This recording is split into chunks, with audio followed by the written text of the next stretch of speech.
was the last time you did any sort of strenuous activity?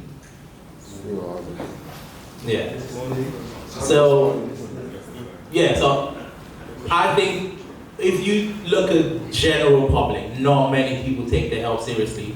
And being into fitness, my wife's a nurse, within those two fields, it kind of tells you how important fitness is. Because I train people that are maybe 70 that can do things that 40-year-olds can't do. Because the 70-year-old, maybe they were running before. Just any little bit of fitness, the older I get now, the more I realize that everything you do from such a young age is kind of like a paying forward type thing.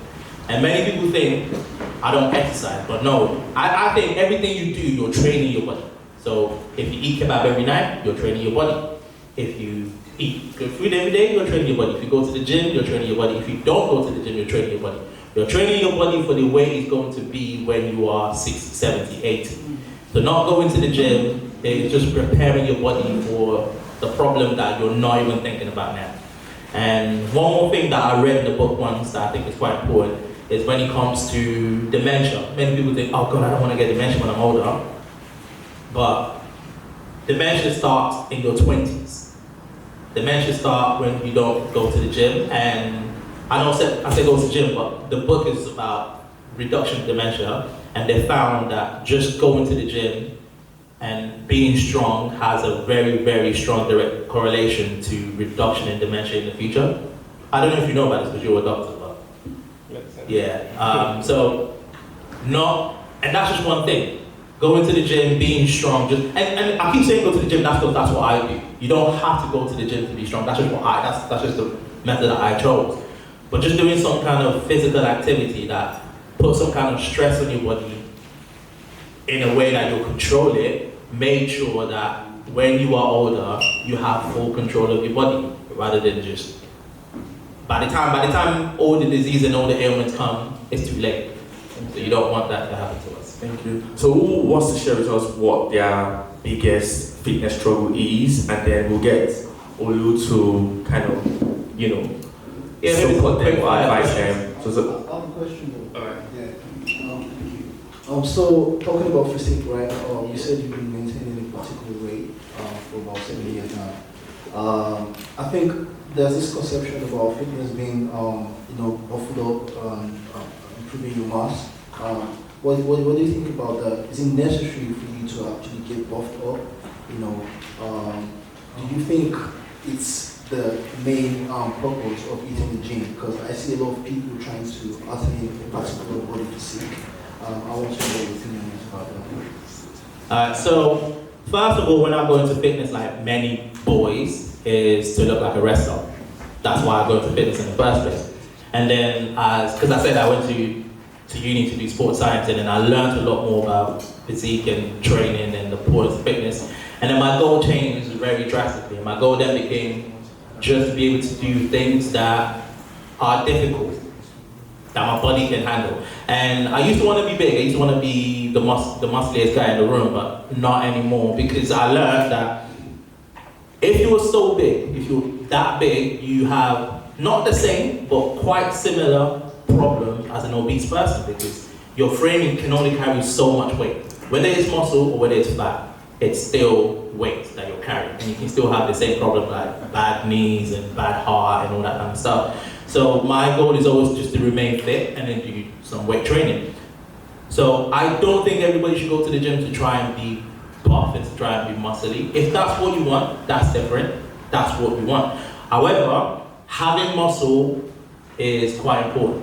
And it gives you a lot of advantage. It reduces your all-cause mortality. So that's anything that could kill you. Just the fact that you have muscle reduces that drastically. So you don't have to go to the gym to be a bodybuilder. However, there's nothing wrong with that, because there's not many advantages apart from just the one you can get from just being big. But it doesn't really affect your heart that much. It's as long as you do your cardio and you do all this other stuff. So yeah, it's not. Is this one working? Okay, actually turn it on. Take this. It's working out. So this one will be the last question. Thank you. Hey, hello again. So with the fitness industry always evolving throughout the years, and then you see like, let's talk about the Gen Z generation, especially with social media, and then you have these other guys that they look a certain way, big, and then they say that they're natural, but actually they're on steroids, and then they go with that, and then you'll have other kids just a bit younger being influenced by that and wanting that, and then all of a sudden, sorry, somebody like, I wouldn't say myself, but at the same time, I have had like a body dysmorphia as a kid. So I would say if I was on Gen Z, I would be that kind of guy, that little kid. So what would be your advice to any of the kids or the Gen Z generation that are struggling with body dysmorphia? Yeah, I think body dysmorphia is a thing. You'd be lying if you say it's not. I would say I probably have a little bit of a degree to it, a tiny bit, because sometimes I'll compare myself to my wife, but I know we're not the same size at all. But I think all of that comes from the reason why you got into fitness in the first place, like I said. And I think the reason I have it is because the reason I got into fitness was because I wanted to look like a wrestler. I wanted to be big. I wanted to look like a superhero. And I think, I've been thinking about this, I think the reason that's happened is because when we were growing up, the biggest fitness influences were all bodybuilders. There was no powerlifters. Now it's getting better, there's a different mix. But when we were growing up, everybody was a bodybuilder. It was just about big shoulders, big chest, big arms. It was nothing about just being fit for life. So I think before you get into fitness, you need to look into who your role models are. You need to look into why they're doing what they do. Like you said, steroids is quite rampant. Like everybody, and it's so easy to get. Now my mechanic took steroids, and he didn't even go to the gym. And I'm like, why are you on steroids if you're not going to the gym? And many people don't actually realize there's so many side effects, and not even side effects, like dangerous repercussions to taking anabolic steroids or any other. I don't really know too much about it because I've never really been influenced into it. I'm quite lucky in that way. But I think it all comes down to knowing who your role model is, knowing why you want to get into fitness, knowing what fitness would do for you. And fitness goes way, way, way beyond just how you look in the mirror. There's so much more. Like, I think my goal is to be able to lift like a lifter and run like a marathon runner. And I think that's the balance that you want to strive for. You want to be able to run 10K, just comes. And if you need to lift your body weight, you need to be able to do that. I think that's what would make it easy that you don't have, because if your goal isn't body, you can't really have a body dysmorphia because you don't care too much about how your body looks in the mirror. You care more about what your body can do. And I think fitness should be more about what your body can do rather than what your body looks like. Because there are people that look the best on Instagram. I can tell you, if you want to fight a bodybuilder, get to them just before they're about to compete, because that's the weakest. You will beat them easily. They are hungry, they're dehydrated, but they look their best at that time. And I can tell you now, when I've looked my best on Instagram, I felt the worst. Because the way you look, to be able to maintain, I don't know, the lean physique the whole year round and not having that much fat in your body is not very conducive to performance.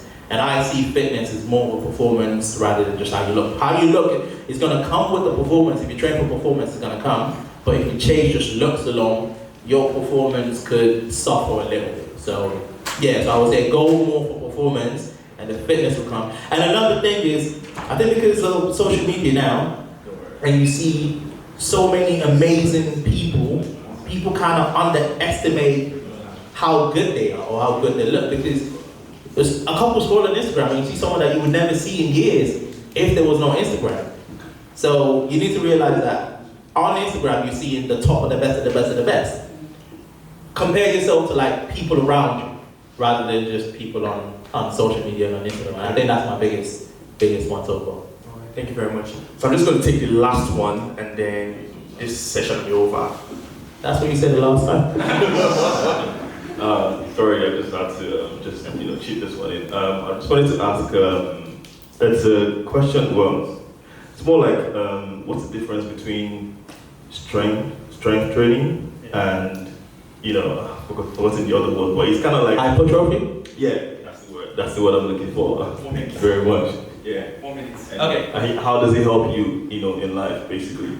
So hypertrophy is more, I want to be a bodybuilder. I want to increase my bicep, I want to increase my tricep, my traps. I want these muscles to look better. And strength training is, I want to be strong. I want to be able to, I don't know, if my mother falls down the stairs, I want to be able to pick her up. If I have to carry my wife or my child, I want to be able to do that. So that's the difference between them. And the way you train for them is similar but kind of different. You can't separate them because you can only get strong if you have muscle. So that is a reason why you would always be stronger than a 14-year-old because he hasn't built that muscle yet. No matter how much he goes to the gym, except obviously some outliers out there. So if you train one way, you get the other one. If you train the other way, you get the other one. So the best thing to do is figure out what you want the most and train for it. Most people tend to say if you want to train for strength, you go for like heavy stuff, lift as heavy as you can for as many as you can, obviously within safe limits. If you want to train to get big, lift for as long as you can, obviously within safe limits as well. Thank you very much. So where can we find you on? You can find me on Instagram, which is atemple, or my website is atemple.com. All right, thank you. Let's give a round of applause for Ace Temple. Thank you very much. For coming. So our next speaker is a doctor, a mentor, and a podcaster who cares deeply about men's well-being. Today is yet to speak on one of the most important topics for us all, mental health for men. Let's give it up for Dr. Victor.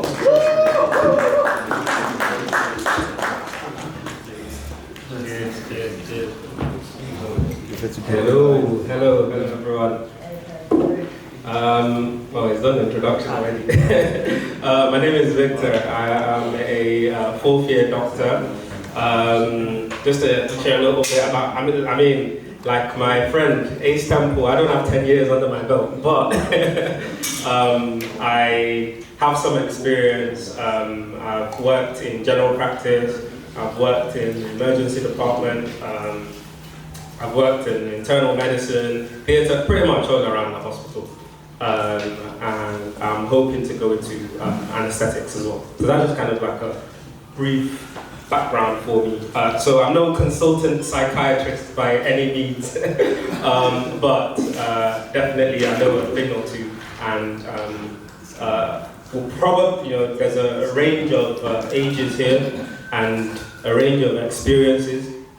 This particular topic is quite a sensitive one, and I think it's probably one that someone might have gone or experienced something, or there's something that you bring to the table that you can share.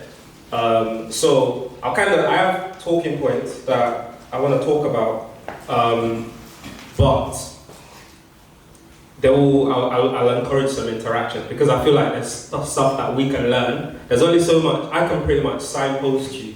I mean, there's an irony in there somewhere that, you go to your GP and they just put you into another direction and they send you somewhere else. I'll be doing a lot of that. But I do feel there's loads that we can also share with each other, especially with like a sensitive topic like this one. So that's just a caveat. I won't be giving any specific medical advice. I will probably signpost you to your GP. But there's definitely some useful ground that we can cover together as a group of people from different ages, different backgrounds, different personalities as well. All right, is everyone with me okay? Yeah. Brilliant. All right, so why does mental health matter? Why is it important? I think I have some kind of stats here. Let's read a couple of them out. So mental health is, I'll just start this out by saying how health and well-being is in generally is something that goes beyond, we've talked about the physical aspect of health and well-being. We have something in medicine called the biopsychosocial model, which looks at health as a holistic form, which is that biological side, that's your physical health, that's your nutrition, what you're eating, your physical, your tenacity to be able to strain your body and still keep going. That's that biological side. Then there's the psycho side, the psychological side. This is another important part of holistic health that needs just as much attention as you're going to the gym to break down muscles, to heal it up, to build it stronger. You also need to look after and strengthen your mental health. It is something just as important. And then there's the social aspect as well of health and well-being.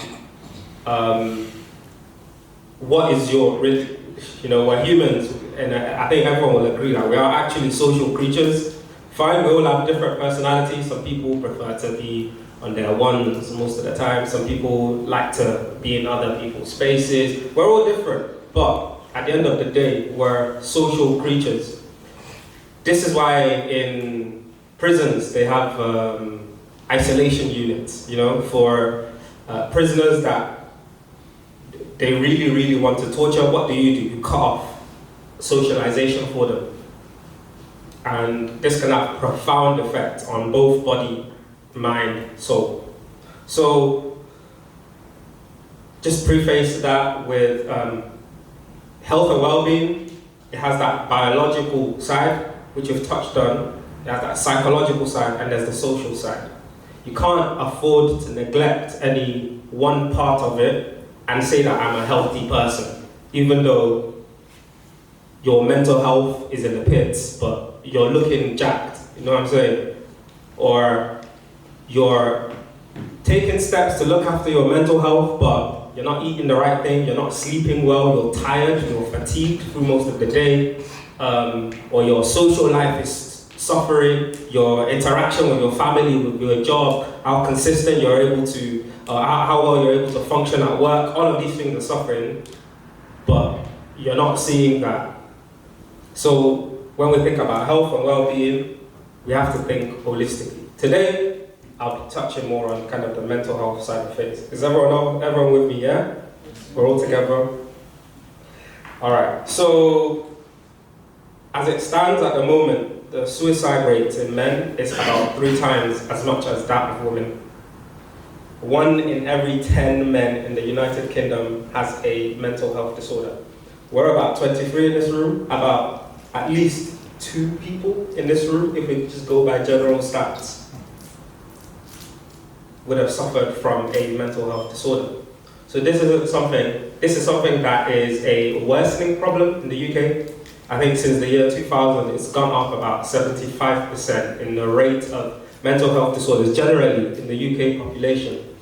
I think it would be an interesting research to see how this differs from perhaps other sides of the world, because this is what you call the Western side of the world, but it would be interesting to see what the rate and the change over time looks like in developing countries. I think a chunk of us from here are probably Nigerian. We have our own stresses. We have our own stresses in that country, but equally here, yes, your life might be softer, there might be less things chasing you, but there might be less things chasing you here, but there's some mental resilience that you can build from a little bit of strain.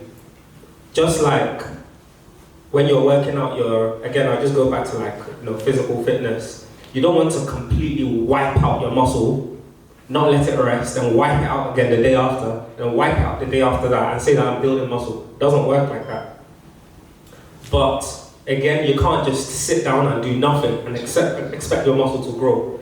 A similar thing that I think we are seeing probably in the Western world, where if everything is brought to your doorstep, everything is easy, everything is dandy, that can also have its own effects. But we're not going to go into speculation.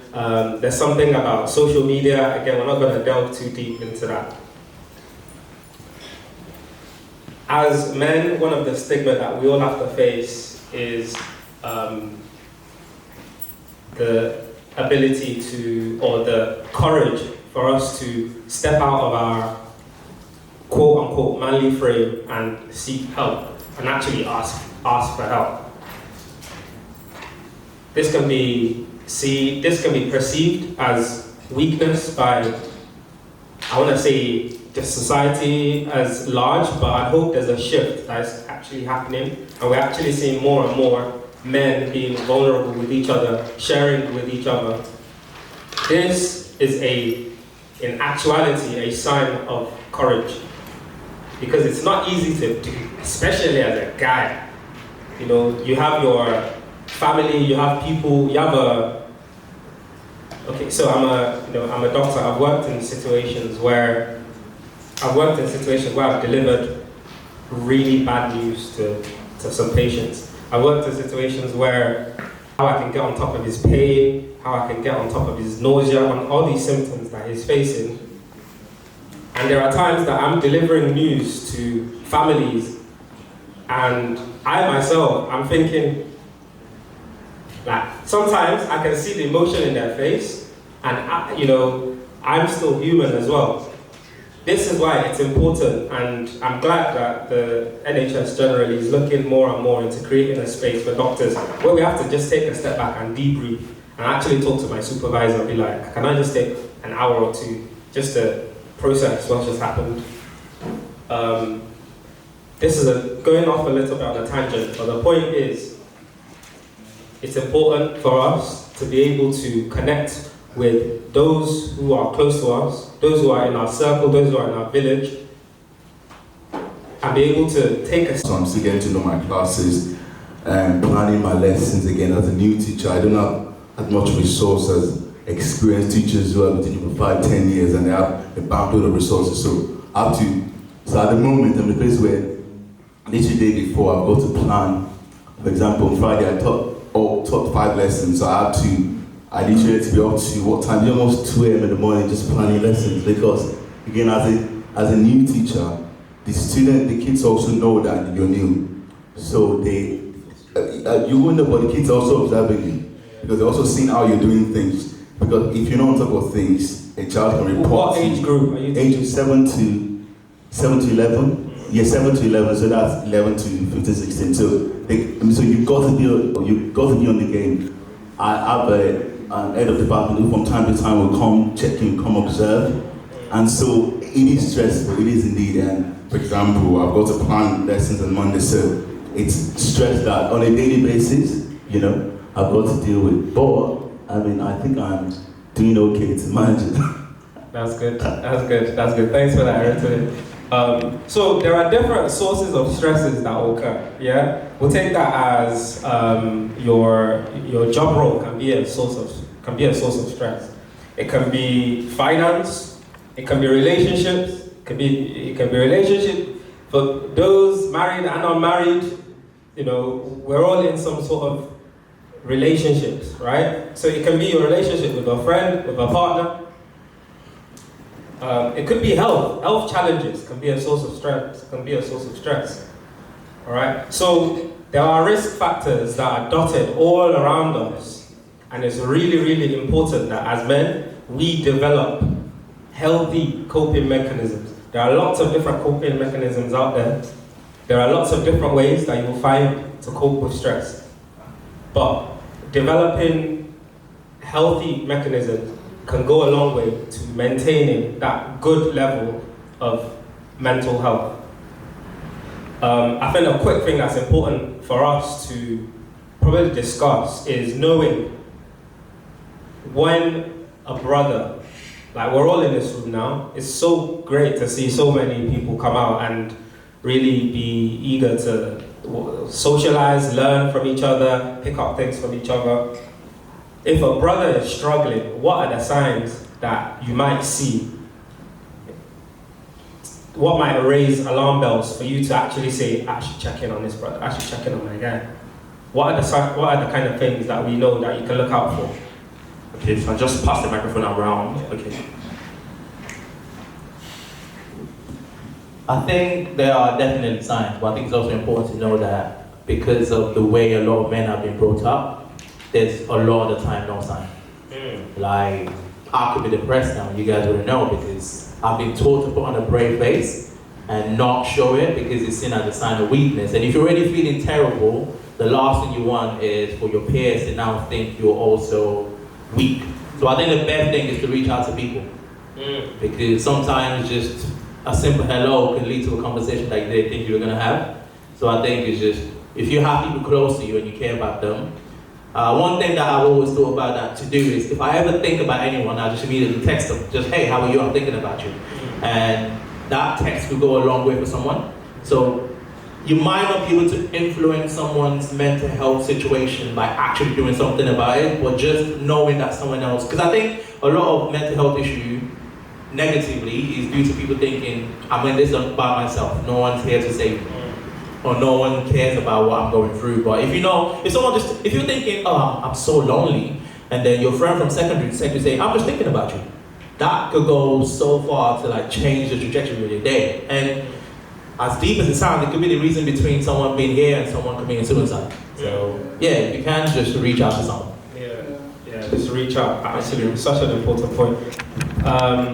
You can say I'm happy, but then you look at the affect that the person is giving off, and you're like, nah, there's something deeper to this. And then you might need to prod a little bit deeper. Loss of interest. You know, there are guys, you've been into basketball, you've been into football, you've had different interests. Like, you used to be into so many things, but now you just struggle to get out of bed. Now you're just looking for the motivation to even step out, walk out your house. That thing that used to bring you joy, it doesn't bring you joy anymore. These are things to pay attention to. For yourself, pay attention to, but also when you're reaching out to your brothers as well. Because you still have a lot of points left. Just because of our time now. Yeah. And I want to still give room for questions. Okay. What I'll do is, let me just whiz through what I've got, and then we can have questions, and I'll do my best, and we can probably answer amongst each other. Is that okay? Yeah, it's all good. All right, so I'm just going to whiz through some things. So loss of interest, like I said, rapid weight gain or weight loss, both of those things can be a sign. Insomnia or hypersomnia. Insomnia, struggling to sleep, fatigued throughout the day. Hypersomnia, sleeping multiple times during the day, sleeping at work, unable to focus, brain fog, loss of concentration, then feelings of worthlessness, guilty, and then also suicidal thoughts as well. So important things to pay attention to. And then just things that are in place that we can, just to make sure that I'm covering all ground. There's so much help out there, but it gets to a point where it takes that bravery to take the first step to seek help. Just talk to someone. And that, if there's anything I will take from this talk, is just talk to someone. It takes courage, don't see it as a sign of weakness. And whether that be professional help, whether that be your GP, whether that be spiritual leadership, if you're a Christian, if you're a Muslim, talk to your imam. If you're a Christian, talk to your pastor. Talk to someone. And there's help out there. There's talking therapies, cognitive behavioral therapies. There's help, 24-hour helplines that you can call at any time of the day. Even at that point where you're feeling so bad, there's numbers that you can call. And if need be, there's been times where we've tried all these things and medication was also needed.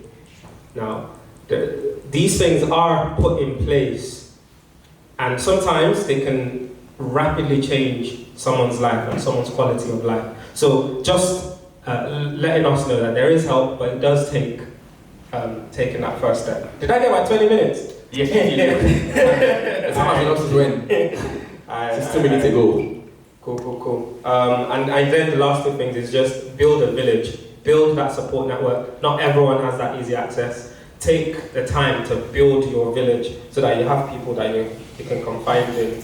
And then I think one of the things we can talk about maybe in your interaction is practical coping, healthy coping mechanisms. We can share amongst each other. So we will have the interaction now, but does anybody have any question that Peter needs to touch on before we get into just interacting with each other now? Any question we need to? Yeah, sure. My question is, so I'm from Nigeria, obviously, and if I want to speak to a therapist, for example, I would be thinking that the therapist would not understand. I don't know if this makes sense, but I'm just saying. I'll be thinking maybe the therapist won't understand the way I grew up in Nigeria, or the way Nigerians do things, and I wouldn't want them to generalize my problem. Maybe I'm thinking too far, but this is just how I think. So what would you say? I know you're not a therapist, but what would you say is the best approach to do that? Are they? I suppose there would be therapists that are Nigerians as well, but what would you say is the best approach to?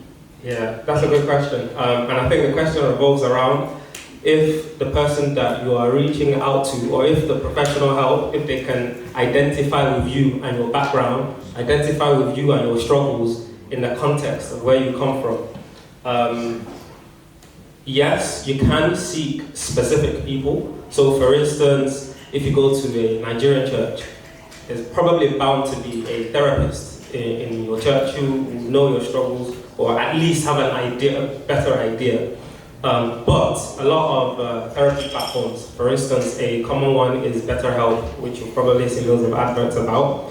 In those type of services, when you register, they actually take all your information, where you've grown up, what faith you are. Because another thing is, I might be a Christian and I want my therapist to also be a Christian, because that's automatically, it automatically aligns a lot of my values and my worldview.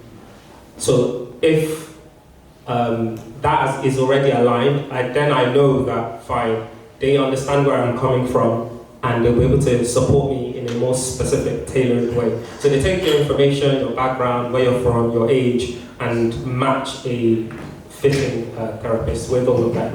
Thank you very much. So where can we find you where can we follow you? On Instagram, I go by Yera's Log. My last name is Adeyera, so it's Yera S Log. That's it, Instagram and YouTube. Thank you. Can we give a round of applause for Dr. Victor? Thank you very much.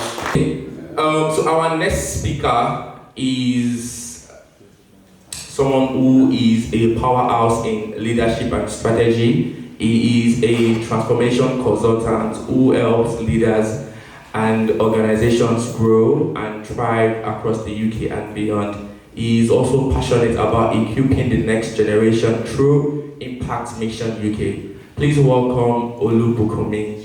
A round of applause, please. Thanks. So two things. First of all, forget all those big English he's been speaking, right? I just want everyone to win, yeah? And second of all, it's taking part of my time, so how are we going to do that? Just take the floor, don't worry, take the floor. Yeah, okay, cool. All right, so my name is Bukunmi. As he said, I'm a strategy consultant by day, and a husband and a father by day and night. You won't catch me, don't worry. So I was going to say by night. But by day and by night, I'm a husband and a father, and I lead a community called Impact. Those are, I guess, examples of the things that I do, amongst a host of other things. One of the things I'm very passionate about is community. And the people that know me, that I just say anything without saying the word community, but not because I like community as a buzzword, even though I think it's a really good buzzword. I actually think community is probably one of the most important things that we have as people groups, as you see me speak about shortly. I'm going to try and make it as interactive as possible because I really like when I get feedback from the room. So if we can all just give me your attention for the next 20 minutes, and if it's possible to sort of move forward, that'd be great, so we can actually be a community, I know we're eating at the moment, so I don't want to distract too much from that. But I think if I was to open with a statement, I would try and define community, and it'd be nice to hear what people think, but I like to define community as a group of people who share an identity, a purpose, a set of values, and a sense of responsibility. So those four things, think about it. They share an identity, the sense of who they are, right? They share a purpose, the sense of what they want to achieve. a set of values, a sense of what defines them and the things that are important to them, and a sense of responsibility, a sense of what they will do to make a difference, right? That's what a community is. So this is what differentiates a community to a crowd, right? You hear a lot of people use the word community, but actually, it's not every community that you see that is an actual community, right?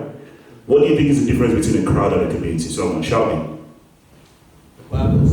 Say it again. The purpose. The purpose, there you go. What else? Relationship. Ooh, we've got some smart people in the room. Relationship, what else? Unity, there you go. Right, cool. I don't want to test people too much.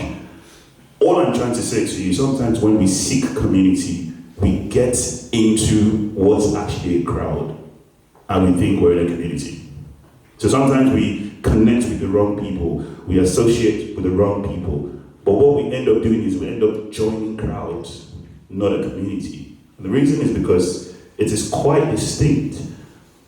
A crowd exists for the moment, but a community exists for the future.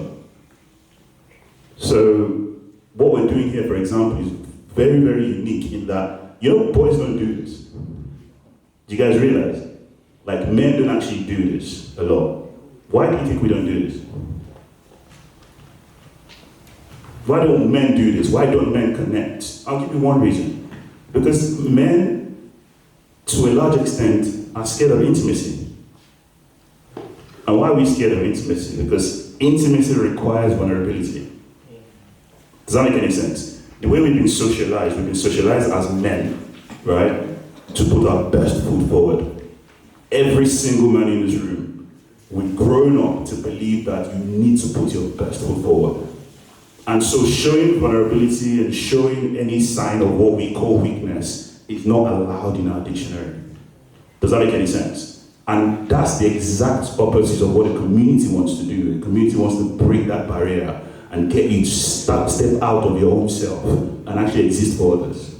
And part of doing that is to break you to a point where you see vulnerability as a strength as opposed to a weakness. Does that make any sense? There's actually no way me and Victor, for example, can help each other grow if I'm not showing Victor my weakness.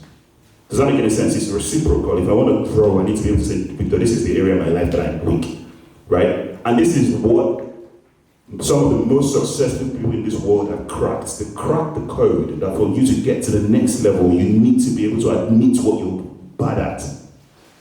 So it's like that internal wiring, for some weird reasons, has gone wrong in our head and we've got it backwards. Right? Where to us it's more important to show and look the part than be the part. Does that make any sense? So the first line I want to try and debunk in this place, right, is that a crowd is a community. No, a crowd is not a community. A crowd is not the same as the community. They may look the same. Yeah, sometimes. So you could come in this place, for example, and somebody might go, this is a community. Do you guys think this is a community? Is it? No, it is. All right, let's test it then. Right, let's test it. Has anybody spoken to anyone here for the first time? Like, if there's anybody here that you've spoken to for the first time, raise up your hand. Good, okay. Interesting. Who have you spoken to for the first time? Just any random person. I think him. Who? Him. Okay, cool. When does it work? Okay, so I don't think we did that introduction. Anyway, so, okay, so you don't know where it works, right? Okay. Anybody else? Who did you speak to for the first time? Huh? Toby. Okay. Now this is going to be funny. What team does he support? You didn't speak about football. Okay. What's his best food? We didn't speak about that. I don't know if you guys are seeing where I'm coming. Now, admittedly, this is like your first meeting, but I guarantee you, right? There are people in this room, you have been speaking to some guy for the last 5 years, and you don't know his last name. Does that make sense? The reason is this. Men know how to lock into a context and stay there. Like, we're the most skilled when it comes to find another man agree on the context, and we don't shift. So we talk about football and that's it. Don't ask about my family, I'm not telling you anything. That's it. We're so protective of our own space. And the reason is this, because men have not been taught how to deal and confront situations that has to do with your emotions. So if I ask you now, I say, any guy in this place, have you actually ever been in a situation where another guy has broken your heart? You're like, ew. You'd be like, pause. No? The reason is this, because again, it's not a thing that we deal with. That's not a thing that we deal with. So I'd rather not get to a point where another guy is going to actually make me so upset and disappointed. I would rather avoid a situation like that. So that's the point. The point is, we're not even going to get to a level of intimacy where you're going to be able to hurt me. That's us as guys. So we're protecting our space. Why? Because I don't know it's weird. How am I going to show you my emotions and you've hurt me? What's that? That's just off. Right? Guys don't do that. Who says? We're emotional creatures, just like anybody else. So if another guy's hurt you, you should be able to say, yo, bro, that hurt me, man. There's absolutely nothing wrong with that. In fact, that's healthy. So what we do is we don't seek intimacy instead. We don't seek vulnerability instead. We keep it superficial and surface level just to protect ourselves and protect our emotions, right? So the first thing I want to debunk here, right, is that a crowd is not the same as a community. Because some people think a crowd is a community. Like I said, a crowd exists for the moment, but a community exists for the future. The second lie is that people think when we talk about community, we mean everybody has to be the same. That's a lie. Because there's a difference between unity and uniformity. We can be united and not all be uniform. In fact, there's a lot of benefit in us not being exactly the same. In the context of community, actually, what you want is you want that level of variance such that everybody is able to operate at their own level of uniqueness. Are we together? Let's not get distracted, right? Such that everybody is able to operate at their own level of what? Uniqueness. So if you have a friendship group where all of the people in that friendship group are different, that's a great thing. Right? Human beings, generally, what we try to do is that we attract naturally to people that like us. Do we agree? Just naturally, right? He talks like me, he's got my temperament, we support the same team, we work in the same place. We are constantly looking for people that like us. That's what we do, right? But actually, that's not necessarily what we need all the time. There are many times that what you need is actually the exact opposite. You need someone that is not like you. A lot of people are looking for mentors, and you're looking for a mentor that is fashioned in your own image, right? Like almost like an older version of you, right? Someone that thinks like you, but just older. Someone that is doing something similar to you, but just older. Actually, sometimes what you need is someone that is completely opposite of you, because that's the person that can check you. That's the person that can say, you know what, I disagree with that, I don't agree with that. Sometimes that's what you need. Sometimes what you need is someone that is absolutely not like you. People that are not like you. I'm not saying don't get close to people that like you. That's not what I'm saying. I'm just saying we should be comfortable enough to be around people that don't necessarily agree with you or see eye to eye with you on every issue. Sometimes those people are in your life to actually bring a level of balance that you otherwise not be able to get. Together? Great. So what makes a community unique? We've talked about it. We've talked about the fact that a community is not a crowd, because crowds gather, but communities do more than just gathering, right? Communities don't just gather, they gather to connect. This is why I was challenging you guys. I said, I'm not sure this is a community yet. I'm not saying they're not friendship groups. Yes, they are. But for this to be a community, then there needs to be a level of connection across board that is not just fractional, right? So I know this says Brothers Clique, but a community is not cliquey.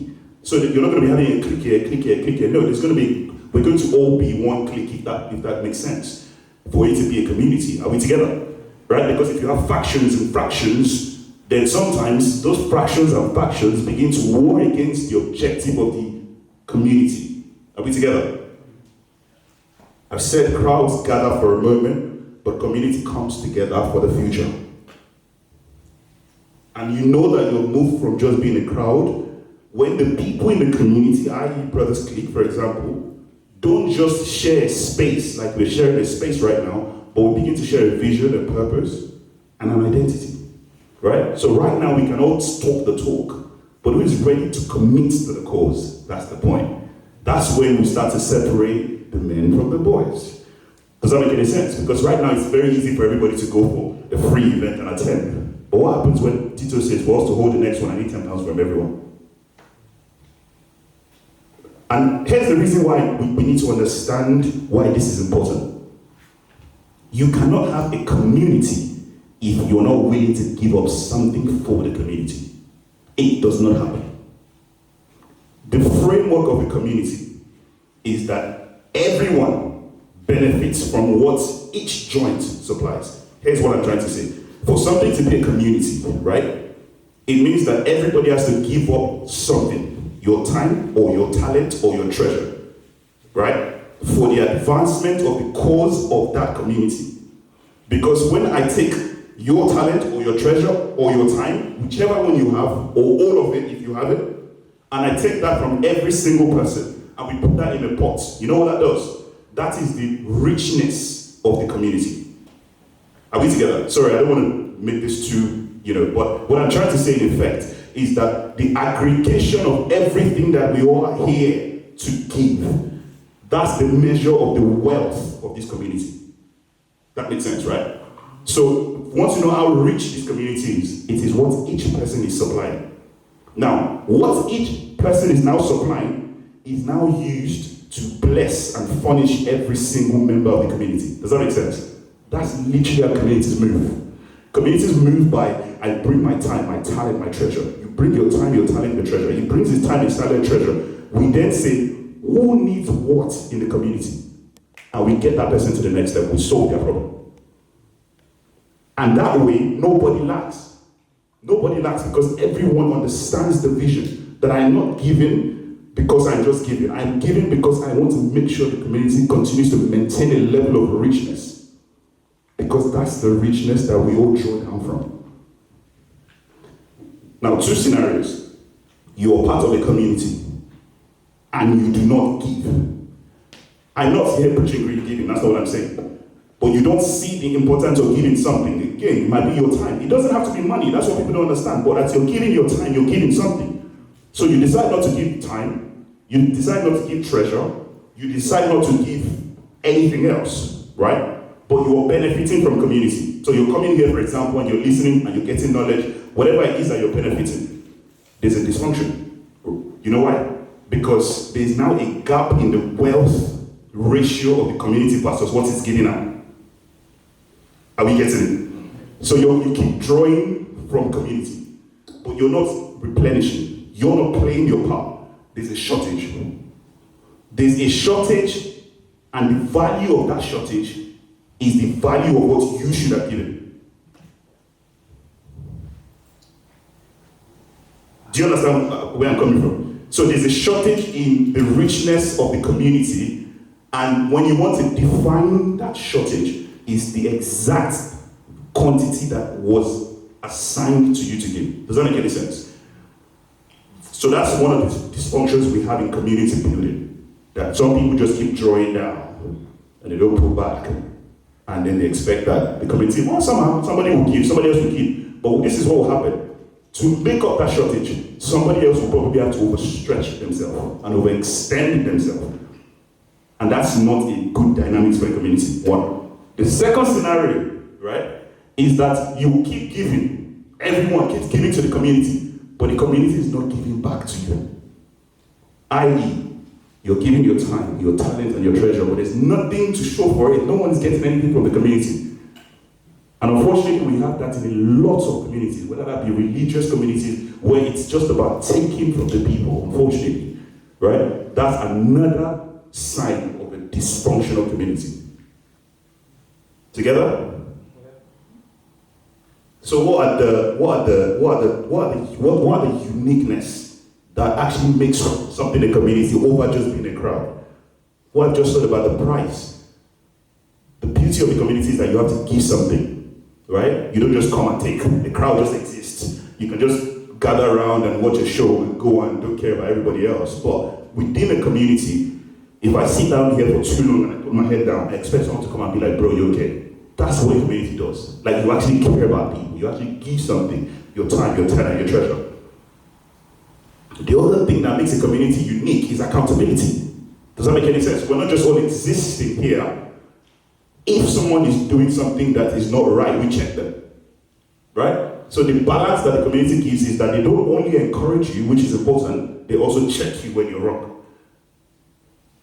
Does that make any sense? Because if you have a community that is only just encouraging you and telling you sweet things, but when you're doing something wrong, they're not checking you, that's not a community. You're not in a community, you're in your comfort zone. And that's not leading anywhere. Are we together?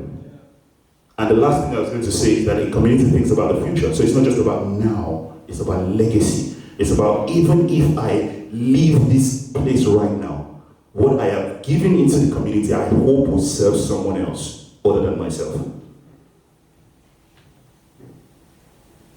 So why is community so important? Why does this guy keep banging on about community? Community is such an important tool for leverage. Now, you see this thing? I'm going to say as often as I can, but it's honestly up to you to get it, because it's very important. I'll say it a few times. Community is such an important platform for leverage. How can I say this? In this room, right, there is so much wealth that we can't quantify right now. Yeah? In this room, there's so much knowledge that we can't quantify right now. Knowledge that can save people from trouble exists inside this room. If we start to dig deep, people in this room have information that if someone was to hear that information, it would change their life forever. But we've actually not explored it. We need to get going in conversations, intentional conversation, and before you know, someone will drop something and be like, yes, that's it. That's the answer to what I've been looking for. But we're not intentional about exploring. When we begin to exploit intentionally, and we go, okay, so what do I need to do this? Or I heard someone did this and did that and did that, and then you do it and their life transforms forever. It actually exists in this room if we are intentional about it. And that's why I said community is such a platform for leverage. In that what you would probably ordinarily take 10 years to try and find out, somebody can drop it here in 10 seconds and you'll be like, yeah, that's the path I'm going. Are we together?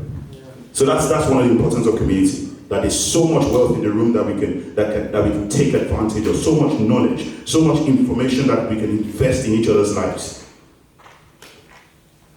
But why is there such a crisis of community among brothers? We've talked about it. We've talked about it already. Someone actually said something funny, and it's not so funny actually, but it's the truth. They said, you know when you ask most married men, and you go, who's your best friend? What do you think most married men say? Their wives. When you ask most married men, who's your best friend? What do you think they say? They have actual best friends. So what's the difference? And I'm not saying your wife should not be your best friend. I'm just saying that most men actually don't have real friends. Facts. Facts. You can stone me if you want. It's just facts. I'm telling you now. That we have people, we have acquaintances, but really and truly, most men don't have people that when the rubber hits the road, that's the first person you're calling. I'm telling you now. When the rubber hits the road, right? Like crunch time, my back is against the wall, I have nothing to fight for. This is the guy I'm calling. Some of us have those people that we want to be those people, but in the real sense of it, you're like, oh, man, is this guy going to be able to handle this problem? Like you're thinking twice. Whereas the ladies' counterpart, they've not even started talking, they're just crying. And like, babe, what's happening? I'm coming right now. Why? Again, it's not because those guys are not there for you, but we just not built that level of closeness and vulnerability to be able to say, guy, money don't finish. I have no way I can do this. I have literally no way I'm going to eat today. Can you come and save me? No, we're going to be trying to figure it out. Unfortunately, but that's the truth. Because we struggle with what intimacy demands. Intimacy demands vulnerability. Again, most guys don't want to get to that level of vulnerability. So we're so passive about our feelings, such that even when we're sad, we're hurt, we're betrayed, we just don't want to go there because just not a comfortable place to be. Yeah, you took my time. And so how do we break that? By being intentional about breaking those barriers. Because first of all, actually, guys, fact is this, everybody knows now in 2025 that guys feel just like women. There's no difference in how we feel, in the actual sense of it. The only difference is in the way we express it. Do you understand? So like, there's literally nothing to hide in being vulnerable, being emotional. Cry if you need to cry. There's nothing wrong with it. It's biological. Like, it's just a biological response to hurt and sadness. There's nothing wrong with it. So when you were saying that you heard the word be a man, that's complete nonsense. To be a man is not to stop yourself from crying. That's to be inanimate. To be a man means to be able to cry. Absolutely. There's absolutely nothing wrong with that. So I guess I can go into some of the statistics I have about homeless people, rough sleeping. Look, rough sleeping in England, 83% of men sleep rough versus 15% of women. Bruh, we're suffering, man. You know, but how do we, again, where do we start from? We start from every man taking responsibility for yourself and making sure that we're changing the narrative. And so in the context of this group, for example, before we even begin to think that we can change the world, first of all, we have to start from the basics of responsibility and accountability and honesty and vulnerability. I'm not sure I can go to much more than this. Do we, you have questions, right? Yeah, do you want to quickly ask your questions? And so, how many minutes to answer the questions? It's not up to me. Thanks for your words. I think my question is around, you mentioned that, a community, right, everybody has to bring something to make it work, right? So my question is two questions. It's one question about two different. Yeah. The first one is, how do you encourage people in the community to commit? Yeah. How does the community encourage people to commit? Yeah. It's boiled down to commitment. So, Yeah. right, so how does the community encourage people to commit? Yeah.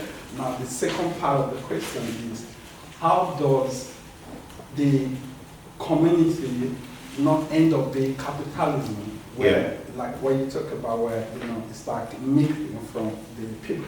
Yeah. So it is like, it has to be a balance, right? Yeah. So I think that was just my question. Yeah, okay.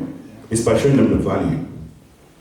So you've got to be able to show people what the value of what you're serving or what you're doing. Does that make any sense? Because you need to understand that people need to be able to, each person needs to be able to commit to the vision as a separate entity.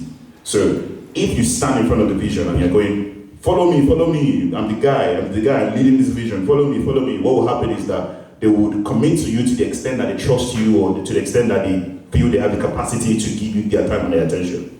At some point they will go and you will be hurt. As a visionary, you will be. I'm just telling you now in advance. But if you help them to commit to the vision regardless of you, it means even if you left, they understand the value of why they're here. So it means they'll be able to actually respect the next person that takes your role, because why? They weren't following because of you in the first place. So it's about showing them the value in what you're doing, right? And then they then to see the benefit of that value and how that influences and affects their life directly. And then they'll be able to commit on the basis of that, right? Not on the basis of how articulate you are, how great a leader you are. All of that is ephemeral, and trust me, that's not sustainable. What's sustainable is, this is what we're doing, this is why this is important. And they then start to see the reasons for themselves. That way you're not cajoling them, right? So that's on the first one. The second question you asked, how do you stop the balance between it then becoming like a capitalist movement?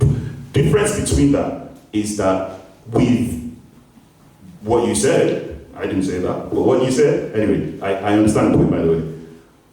It's about what you're trying to make as opposed to really benefiting their lives.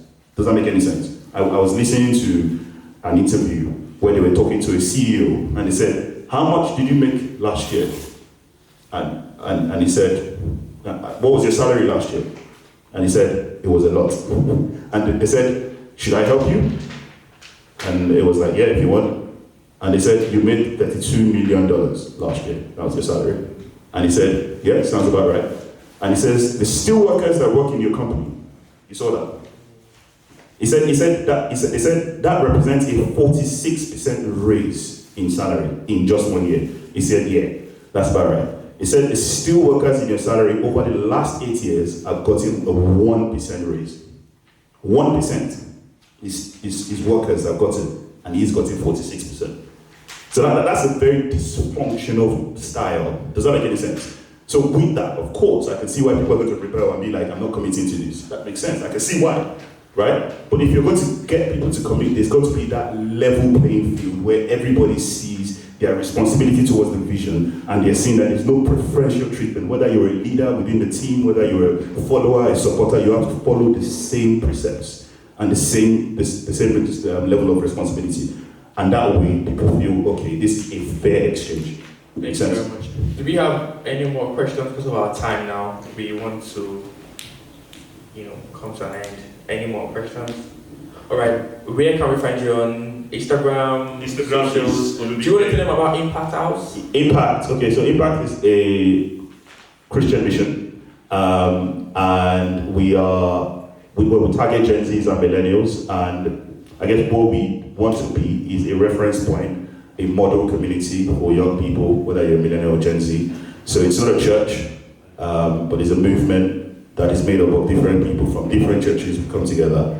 And our emphasis is on discipleship, community building, and just supporting people spiritually, emotionally, and practically. Thank you. All right, thank you very much. A round of applause for BK. Thank you.